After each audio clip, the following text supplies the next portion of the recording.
Hi guys, എല്ലാവർക്കും നമസ്കാരം. ഞാൻ നിങ്ങളുടെ സ്വന്തം ആലിസ് മാത്യു. എനിക്ക് കഴിഞ്ഞ ദിവസം വന്ന ഒരു കമൻറ്റിനെ കുറിച്ച് പറയാമെന്ന് വിചാരിക്കുകയാണ്. ആ കമൻറ്റ് അയച്ച കുട്ടിക്ക് ഒത്തിരി താങ്ക്സ്. ഒട്ടും നെഗറ്റീവായിട്ടൊന്നും ഞാൻ എടുത്തിട്ടില്ല കേട്ടോ. നിങ്ങൾക്കറിയാമല്ലോ ഞാൻ എല്ലാം പോസിറ്റീവായി എടുക്കുള്ളെന്ന്. ഷിനി ചോദിച്ചിരിക്കുവാണേ, എന്തുകൊണ്ടാണ് ഞാൻ മോനെ തുണിയൊക്കെ വാഷ് ചെയ്യാൻ പഠിപ്പിക്കാഞ്ഞതെന്ന്. നല്ല ഒന്നാം തരം ഒരു ചോദ്യമാണ്. അപ്പോൾ ഞാൻ വിചാരിച്ചു അതിന് കണിശമായിട്ടൊന്ന് ആൻസർ ചെയ്യണം. കാരണം മൈ സൺ ഈസ് എ ജം. നല്ല ഒരു കുട്ടിയായിട്ട് തന്നെയാണ് ഞാൻ വളർത്തിയത് കേട്ടോ.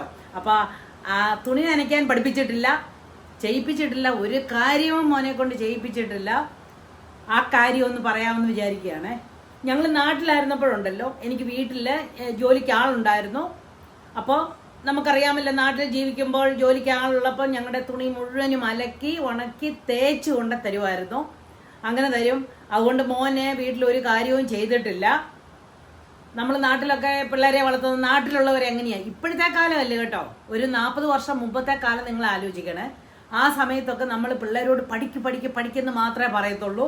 ഒന്നുകിൽ എഞ്ചിനീയർ ആകണം അല്ലെങ്കിൽ ഡോക്ടർ ആകണം എന്നുള്ള രീതിയിൽ പഠിക്കാനായിട്ട് പറയും. അവരെ കൊണ്ട് ഒന്നും ചെയ്യിപ്പിക്കത്തില്ല. പ്രത്യേകിച്ച് വീട്ടിലൊരു മെയ്ഡൊക്കെ ഉള്ളപ്പം നമുക്ക് ഒരു കാരണവശാലും ആൺകുട്ടികളൊന്നും ഒരു വകയും ചെയ്യത്തില്ല, ഒന്നും ചെയ്യത്തില്ല.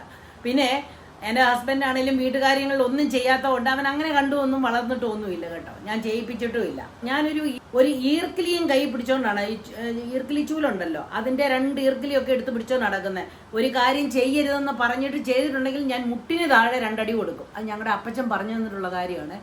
ഫോർ എക്സാമ്പിൾ ഞാൻ പറയാം, ഫാൻ ഉണ്ടല്ലോ, ടേബിൾ ഫാൻ ഉള്ളപ്പം അവൻ അതിൻ്റെ സ്വിച്ചെ തൊടണം. ഫാനെ തൊടരുത്. ടോഡലർ ആയിരിക്കുമ്പോഴത്തെ കാര്യമാണ്. അന്നേരം പറഞ്ഞു ഞാൻ തൊടും. അന്നേരം പിന്നെ ഞാൻ ഓർക്കും ശരിയാണ്, ഓക്കെ മോൻ ഇപ്പം തൊട്ടോ, മമ്മി അടുത്തുള്ളപ്പം തൊട്ടോ, അല്ലാത്തപ്പോൾ ഒരിക്കലും തുടരുതെന്ന് പറഞ്ഞിട്ട് ഞാൻ അവനെ കൊണ്ട് ആ സ്വിച്ചിൽ ഇടിപ്പിക്കും. ഫാൻ കറങ്ങും. അപ്പം പുള്ളി അങ്ങ് പോകും. വളരെ സന്തോഷമാണ്. അതുപോലെ ഏത് കാര്യമാണെങ്കിലും കേട്ടോ.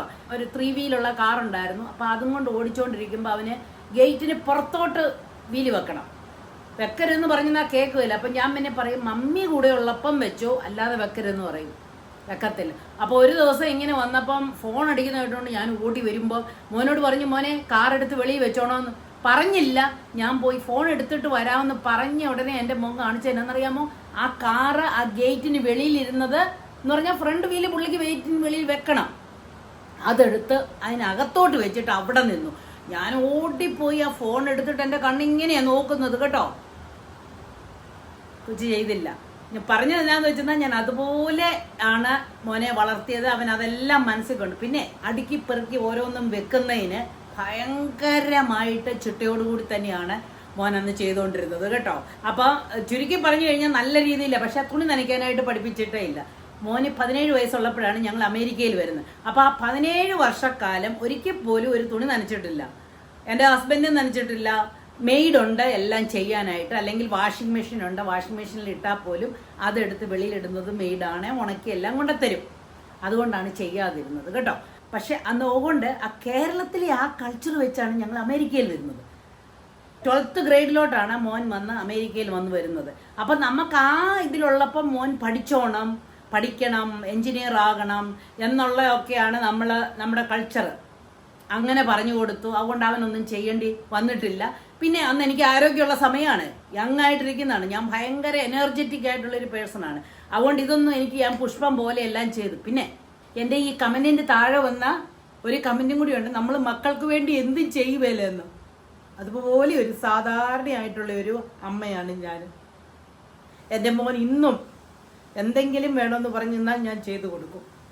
അതുപോലെ തന്നെ ഇത്രയും പ്രായമൊക്കെ ആയല്ലോ, എൻ്റെ കൊച്ചുമക്കളും, എൻ്റെ മോൻ ഇപ്പോൾ എന്തെങ്കിലും ഉണ്ടാക്കി തരണമെന്നോ എന്തെങ്കിലും വേണമെന്നോ പറയത്തില്ല. പക്ഷേ എൻ്റെ കൊച്ചുമക്കളും എൻ്റെ അടുത്ത് വരുമ്പോൾ അമ്മച്ചി എനിക്ക് അത് വേണം, എനിക്ക് ലാം ചോപ്സ് വേണം, പത്തിരി വേണമെന്ന് പറഞ്ഞാലും ഞാനത് ഉണ്ടാക്കി കൊടുക്കും. പത്തിരി ഉണ്ടാക്കാനായിട്ടുള്ള ബുദ്ധിമുട്ട് നിങ്ങൾക്ക് അറിയാമല്ലോ. പക്ഷേ എൻ്റെ കൊച്ചുമക്കൾ ചോദിച്ചെന്നാലും ഞാനത് ഉണ്ടാക്കി കൊടുക്കും. അതെന്തുകൊണ്ടാണെന്നറിയാമോ? സ്നേഹമുള്ളതുകൊണ്ട്. എൻ്റെ കമൻറ്റിൻ്റെ താഴെ ഒരു സഹോദരി വന്ന് നല്ല നീണ്ട ഒരു കമന്റ് ഇട്ടിട്ടുണ്ട്. ഞാനത് വായിക്കുന്നൊന്നുമില്ല. വളരെ എക്സാക്ട്ലി അതാണ്. നമ്മൾ പേരൻസ് നമ്മുടെ മക്കൾക്ക് വേണ്ടി എന്തും ചെയ്തു കൊടുക്കും. അവർക്ക് ആകാമോ അല്ലയോ എന്ന് വയസ്സോ ഒന്നും ഒരു കാര്യവും ഇല്ല. അവരെപ്പോഴും മക്കളും കൊച്ചുമക്കളുമാണ്.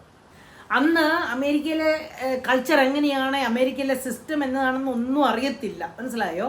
അതുകൊണ്ട് ഇന്ത്യയിൽ വെച്ചതുപോലെ തന്നെ 7 ദിവസവും 7 സൈസിലുള്ള ബ്രേക്ക്ഫാസ്റ്റ് ഞാൻ ഉണ്ടാക്കുമെന്ന് പറഞ്ഞു കഴിയുമ്പോൾ അമേരിക്കയിലുള്ളവർക്കൊക്കെ അത് ഇത്തിരി അതിശയമായിരിക്കും. പക്ഷേ ഞാൻ ചെയ്യുമായിരുന്നു കേട്ടോ. എന്നും ഡിഫറെൻ്റ് ആയിട്ടുള്ള, ഞാൻ ജോലിക്ക് പോയാലും പോയില്ലെങ്കിലും ചിലപ്പം പുട്ടായിരിക്കും, ചിലപ്പം ഇടിയപ്പമായിരിക്കും, അല്ലെങ്കിൽ വെള്ളയപ്പമായിരിക്കും, അല്ലെങ്കിൽ പാലപ്പമായിരിക്കും, ഉപ്മാവായിരിക്കും. അങ്ങനെ മാറി ഞാൻ ഉണ്ടാക്കും. അതാണ് നമ്മുടെ നാട്ടിലെ ഒരു കൾച്ചർ അല്ലേ. അപ്പം അതുപോലെ ചെയ്തുകൊണ്ടിരുന്നതാണ്. അതുകൊണ്ടാണ് മോനെ തുണി നനയ്ക്കാനായിട്ട് പഠിപ്പിക്കാതിരുന്നത് കേട്ടോ.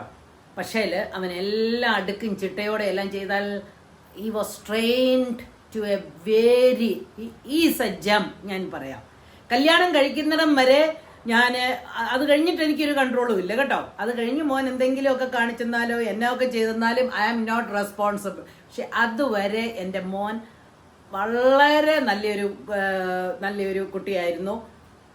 തുണി നനയ്ക്കത്തില്ലായിരുന്നു. അതാ ഇപ്പോൾ I am really proud of him. കാരണം എന്നാണെന്നറിയാമോ, മോന് 2 കുട്ടികളുണ്ട്, ആൺകുട്ടികളാണ്. അവരെ എന്നാ നല്ലതായിട്ടറിയാമോ, നല്ല ഡിസിപ്ലിനായിട്ടാണ് ടൈം ഔട്ടൊക്കെ ചെയ്ത് അവരെ നിർത്തുന്നത് കാണണം. ഞാൻ വേറൊരു രീതിയിൽ ചെയ്തു. ഇപ്പം അവൻ ടൈം ഔട്ടിലാണ് ചെയ്തത്. ഞാൻ ഈർക്കിലി വെച്ച് ഡിസിപ്ലിൻ ചെയ്തെങ്കിൽ മോൻ ടൈം ഔട്ട് വെച്ചാണ് പിള്ളേരെ ഡിസിപ്ലിൻ ചെയ്യുന്നത്. അതുപോലെ തന്നെ പിള്ളേരെ തലമുടിയൊക്കെ ചീകി സ്പൈക്കും ഒക്കെ വെച്ചും ആ പിള്ളേരെ ഒരുക്കി ഇറക്കിക്കൊണ്ട് പോകുന്നതൊക്കെ കാണണം. അതുപോലെ തന്നെ ഇപ്പോഴും തുണി നനയ്ക്കുമെന്ന് എനിക്ക് തോന്നുന്നില്ല കേട്ടോ. ഞാൻ കല്യാണം കഴിഞ്ഞിട്ട് ഞാൻ ഇതിനേക്കാൾ മോൻ എന്തുവാണ് ചെയ്യുന്നത്, അല്ലെ മരുമോൾ എന്താണ് ചെയ്യുന്നതെന്നൊന്നും തിരക്കാനായിട്ട് പോകത്തില്ല. അവരുടെ ലൈഫ് ഞാൻ ഒരിക്കലും ഇന്റർഫിയർ ചെയ്തിട്ടുമില്ല, ചെയ്യത്തുമില്ല. അപ്പം പക്ഷേ എനിക്കറിയാം, അമേരിക്കൻ ഡിഷസ് ഒക്കെ ഉണ്ടാക്കുന്നത് എൻ്റെ മോനാണ്. എന്ന് പറഞ്ഞാൽ സ്റ്റേക്ക് ഉണ്ടാക്കാനായിട്ടും ഹാംബർഗർ ഉണ്ടാക്കാനാണെങ്കിലും ഗ്രില്ല് ചെയ്യണമെങ്കിലും ടർക്കിയെ ബേക്ക് ചെയ്യണേലോ എല്ലാം അതുപോലെയുള്ള കാര്യങ്ങൾ മുഴുവനും എൻ്റെ മോൻ വളരെ നല്ലതായിട്ട് ചെയ്യും.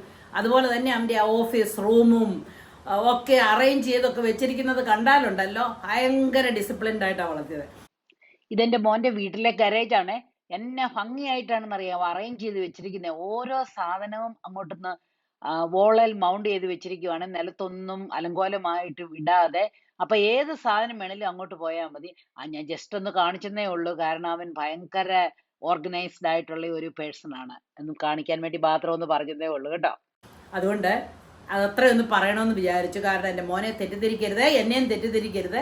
കാരണം നമ്മളെ ഓരോ സമയത്തും ഉണ്ടല്ലോ, അന്നത്തെ കാലത്ത് അങ്ങനെയായിരുന്നു, മക്കളെ കൊണ്ടൊന്നും ചെയ്യിപ്പിക്കത്തില്ലായിരുന്നു. നേരെ മറിച്ച് ഇപ്പോൾ ഉള്ളവരൊക്കെ, അവർക്കൊക്കെ കുറച്ചുകൂടിയൊക്കെ അറിവുണ്ട്. മക്കളെയൊക്കെ പഠിക്കാനൊക്കെ വെളിദേശത്തോട്ട്, കാരണം കാനഡ അമേരിക്ക എന്നുള്ള സ്ഥലങ്ങളിലോട്ടെല്ലാം വിടുന്നുണ്ട്. അപ്പം വലിയ റിച്ച് ആയിട്ടുള്ള ആൾക്കാരുടെ മക്കളും പോയിട്ട് എല്ലാ കാര്യവും തന്നെ ചെയ്യണം. അപ്പം വീട്ടിൽ തന്നെ അതൊക്കെ പഠിപ്പിക്കുന്നത് നന്നായിരിക്കും. ഇപ്പം മനസ്സിലായോ ഞാൻ എന്തിനാണ് ഇങ്ങനെ പറയുന്നതെന്നുള്ള കാര്യം? കാരണം അന്ന് ആരും പറഞ്ഞു തരാനില്ലായിരുന്നു. അന്ന് എൻ്റെ മോന് IIT-യിൽ പോയി, ടെക്സാസിൽ പോയി പഠിക്കണമെന്നൊരു ആഗ്രഹം ഉണ്ടായിരുന്നു. അയ്യോ, ഞാൻ വിടത്തില്ല, എൻ്റെ ദൈവമേ, എൻ്റെ മോനെ എനിക്ക് ദൂരോട്ട് വിടാനായിട്ടോ ഇല്ല, അവൻ എൻ്റെ അടുത്ത് വേണമെന്ന് പറഞ്ഞ് ഞാനിങ്ങനെ ഭയങ്കരമായിട്ട് മനപ്രയാസപ്പെട്ടു.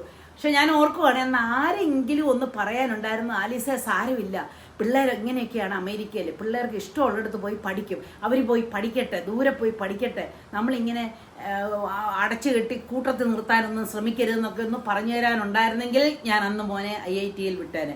അവസാനം ഞാൻ മനസ്സ് മാറ്റി വിടാവെന്നും വെച്ചുകൊണ്ട് വന്നപ്പോൾ അവൻ പറഞ്ഞു അവൻ പോകുന്നില്ലെന്ന്. ഈയിടെ പറയുവാണേ, ഞാനൊന്ന് പോകാഞ്ഞ എന്നാന്നറിയാവോ, എനിക്കറിയാം ഞാൻ പോയാൽ മമ്മി കൂടെ വരുമെന്നറിയാം, അതുകൊണ്ട് പോകാഞ്ഞ. ശരിയാ, നമ്മളെ മക്കൾക്ക് വേണ്ടിയോ അല്ലെ ഭർത്താവിന് വേണ്ടിയോ ഒക്കെ ചെയ്യുന്ന അവരോടുള്ള സ്നേഹം കൊണ്ടാണ് നമ്മളെല്ലാം ചെയ്തു കൊടുക്കുന്നത്. നമുക്ക് ആരോഗ്യമുള്ളപ്പോൾ നമ്മൾ ഇതൊക്കെ ഒരു ശകലം പോലും ഒന്നും ഓർക്കത്തില്ല, എല്ലാം ചെയ്തു കൊടുക്കുന്ന അറ്റ് യുവർ സർവീസ് എന്നും പറഞ്ഞിട്ട് അങ്ങ് നിൽക്കുകയാണ് കേട്ടോ. ഇതിനകത്ത് കുറ്റം പറഞ്ഞിട്ട് കാര്യമില്ല. പക്ഷേ എൻ്റെ ലൈഫ് എക്സ്പീരിയൻസ് ഒക്കെ ഞാൻ ഷെയർ ചെയ്യുന്നതിനെ കാര്യം എന്നാണെന്നറിയോ, നമ്മൾക്ക് ആരും പറഞ്ഞു തരാനില്ലായിരുന്നു, അല്ലെങ്കിൽ അത്രയ്ക്കുള്ള അറിവേ ഉണ്ടായിരുന്നുള്ളൂ. പഠിച്ച് ഇതൊക്കെയാണ് ജീവിതമെന്ന് പഠിച്ചു വന്നപ്പോഴത്തേനത്തെ നമ്മുടെ ജീവിതത്തിൻ്റെ അസ്തമയ സമയത്ത് എത്തി നിൽക്കുകയാണ്. മനസ്സിലായോ? ഞാൻ പറഞ്ഞു വരുന്നത് എന്താണെന്ന് വെച്ചെന്നാൽ, ഇപ്പോഴുള്ള പേരൻസ് ഒക്കെ നല്ല വിവരമുണ്ട്. കാരണം നമ്മുടെ വിരൽത്തുമ്പിലാണ് എല്ലാ നോളജും ഇരിക്കുന്നത് അല്ലേ. ഗൂഗിളിലൊന്ന് സെർച്ച് ചെയ്താൽ മതി. ഇപ്പോഴുള്ള കുട്ടികളൊക്കെ അവർ പ്രഗ്നൻ്റ് ആയ ഉടനെ അവർ പുസ്തകം എടുത്ത് വായിച്ച് എങ്ങനെയാണ് പ്രഗ്നൻസി ഡീൽ ചെയ്യേണ്ടത്, കുഞ്ഞുങ്ങളെ എങ്ങനെ വളർത്തണം, എന്തൊക്കെ ചെയ്യണം എന്നെല്ലാം ഉള്ള അറിവ് കിട്ടും. അതുകൊണ്ട് കുഴപ്പമില്ല. എനിവേ, നമ്മുടെ പിള്ളേരെയൊക്കെ എല്ലാ കാര്യങ്ങളും പറഞ്ഞാണ് നിങ്ങൾ വളർത്തുന്നതെന്നറിയാം. ഇനിയുള്ളവർ യങ് ആയിട്ടുള്ളവരൊക്കെ അങ്ങനെ തന്നെ ചെയ്യണം കേട്ടോ. നമ്മുടെ മക്കളെ അത് ജസ്റ്റ് ഡിസിപ്ലിൻ മാത്രം പോരാ, വീട്ടു ജോലികളും കൂടെ ചെയ്യണമെന്ന് പറഞ്ഞാൽ അല്ലെങ്കിൽ ഈ കാലത്ത് ജീവിക്കാൻ വളരെ വിഷമമാണ്. അപ്പോൾ ആ സഹോദരിക്ക് ഒരുപാട് താങ്ക്സ് അങ്ങനെ ഒരു ചോദ്യം ചോദിച്ചതിന്. അതുകൊണ്ടല്ലേ എനിക്ക് ഇത്രയും പറയാൻ പറ്റുന്നില്ലേ. അതെന്നെ, നമ്മൾ ലൈഫിൽ ഒരുപാട് പാളിച്ചകളൊക്കെ വന്നെന്ന് നമ്മൾ അറിയുന്നത് എപ്പോഴാണെന്നറിയാമോ? കുറേ പ്രായമാകുമ്പോഴാണ്. അപ്പം മറ്റുള്ളവരിൽ നിന്ന് നമ്മൾ പഠിക്കാനായിട്ട് ശ്രമിക്കണമെന്നേ. അപ്പോൾ അടുത്ത ഒരു വീഡിയോയുമായി വരുന്നത് വരെ ബൈ, സീ യു.